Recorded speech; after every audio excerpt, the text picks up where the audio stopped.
The coronavirus federal money all got put into a bank account controlled by the governor alone. He would not spend it. He would do something called a cost swap. He would kind of designate money, but when other federal or state money came in, he would cost swap it out and put it back into the kitty. So we still have about $500 million or so left in coronavirus money that's unspent. And that's why it was never spent, is because it was cost swapped out.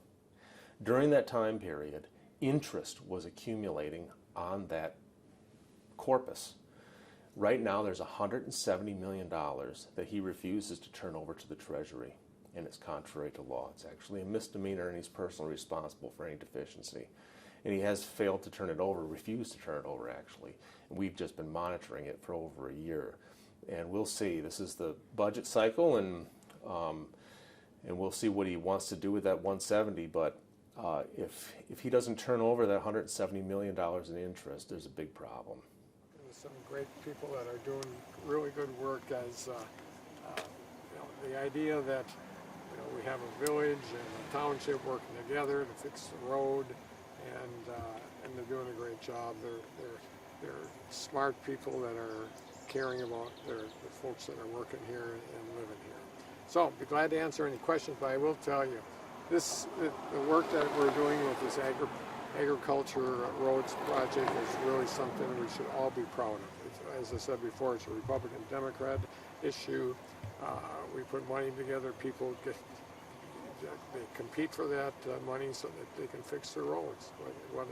And the cost of fixing roads is so high, there's just no way they can do it alone without raising taxes, and they don't want to raise taxes. And so the state has stepped up. I feel very good about it. We've got some more in the budget for next time. I can't imagine that not going through the legislature. So with that, we'd be glad to answer any questions as we stand in the middle of the road that's being used.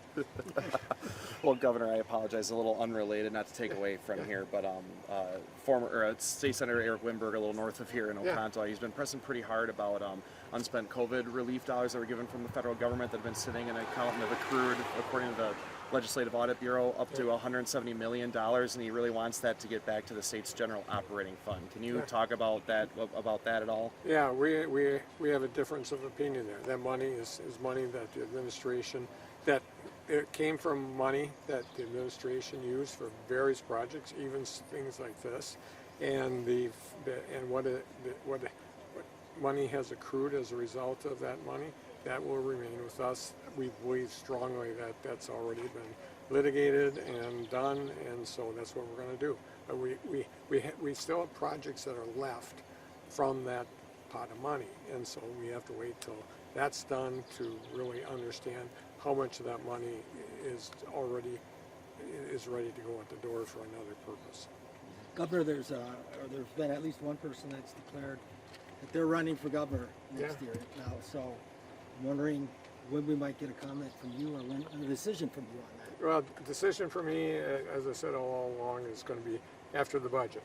After the budget, then I'll let people know whether I'm running or not. Pretty simple. We can't have that decision impacting getting this budget done. We're having conversations with legislators and the Republican leaders, and so hopefully we can get something done in the near future. Talk about why it was important to come specifically to Wrightstown today. Well, this issue. Well, it's first of all, it's a great opportunity. We have lots of large farms in this area. Lots of large farms have lots of big trucks coming in and out, hauling manure and all sorts of other things. And so we felt it was a good opportunity to take a look at how this money for the agriculture road project is being used.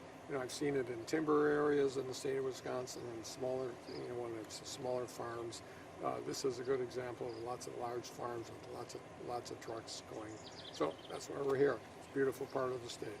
Speaking of the budget, it sounds like you're having a third meeting with Mr. Voss and Mr. Lemahue. Can you talk about that? And is that a good sign that things are moving forward and going to be on time? Well, we're working with it. I think so. Yes, I'm hopeful that it's on time.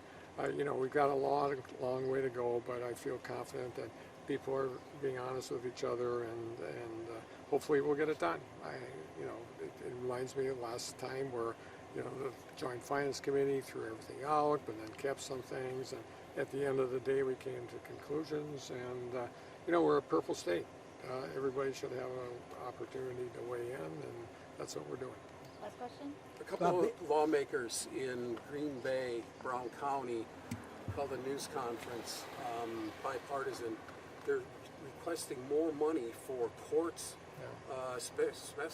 specifically to Brown County, Right. and more aid to the DA's office, because courts cases are getting so backed up. Sure. Is there anything in the budget or plans? There was money in my budget for that purpose. I think creating two new seats in Brown County. So yes, if what we put in the budget is as accurate as I can remember, that should be taken care of. Whether that was taken out of the budget by the legislature, I'm not sure, but we'll see. But it was in my budget. Well, a big day in Wisconsin today, Governor. It's the 177th birthday for the state. Any quick comment on that? Yeah, it's what a wonderful state this is. That's my comment. 177 years is important, but every one of those years, Wisconsinites have done everything they can to make sure this is one of the best states in the union, and I just really believe the people of Wisconsin, whether they're Democrats or Republicans and independents, most of them are independent. My argument, they care about their world.